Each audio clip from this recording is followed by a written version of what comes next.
Какво става с едно населено място, ако кмета обича спорта или още повече е бивш спортист?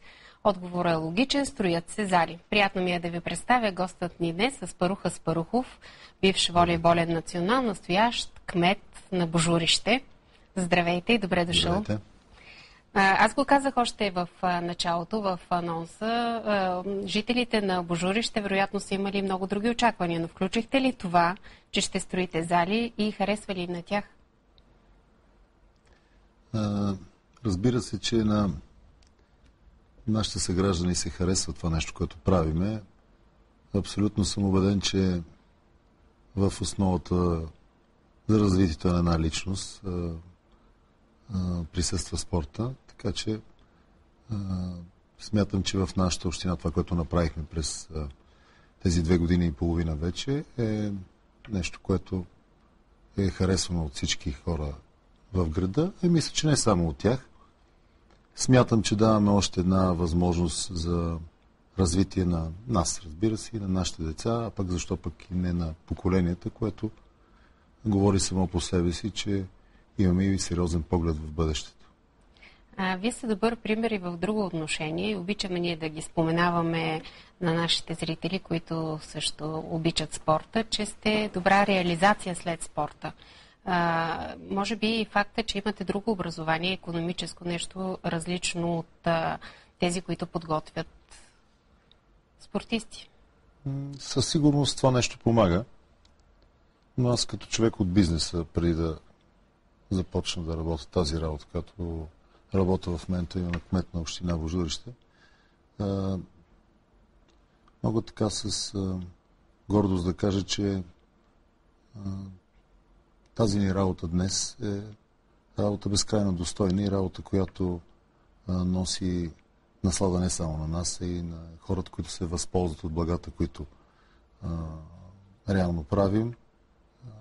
Мисля, че образованието е фактор, който играе своята роля и смятам също, че човек, който иска да менажира и да управлява процеси, абсолютно задължително е да продължава да се развива в посока и образование, за да допълва знания, които са необходими от една страна на него като личност и от друга страна на работата, която работи в помощ на нея де-факто.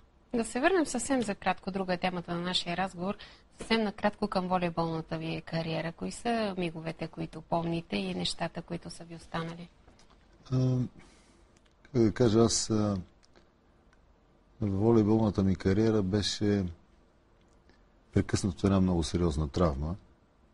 Не се умях да направя това, което съм имал в главата си, това, което съм имал като качества, като възможности. Но все пак се умяхме да станем шампиони на България през 1991 година. В юношеските си години бях национален състезател. И когато видях, че мечтите и желанията ми няма да могат да бъдат сбъднати по причини, които са независещи от мене, реших да прекратя сравнително рано кариерата си и да тръгна да се развивам в други посоки. За хората в спорта сте Паро. Не, за хората в спорта съм Пухи. За хората в Божурище съм Паро. Така ли? Да. И това и в момента ситуацията е такава. Така че ако в спортните среди кажете Паро или Аспарух Аспарухов, трудно бих отговорили хората, кой беше той. Когато Пухи ме познават доста. И в Божурище ви познават и ме ми се ще да обясните, защото аз не виждам кой знае колко допирни точки между политиката и спорта. За реализация на спортист в политиката. Но пък от друга страна ми изглежда полезно, може би тази стръв към победата, която имат поне в изборната фаза е нужна такава, за да стигнете до там. Като независим кандидат успяхте да победите конкуренцията. Сега търсите ли победа на всяка цена в нещата, с които се заемате? Вижте, спортният хъс, дух, който притежава един спортист, особено той, който е бил и на професионално ниво, е нещо, което е безкрайно важно и то помага със сигурност в работата на политика в последствие. Разликата между спорта и политиката е, че за съжаление защото смятам, че работата на политика е една безкрайно достойна работа и професия. В политиката ферплея не съществува.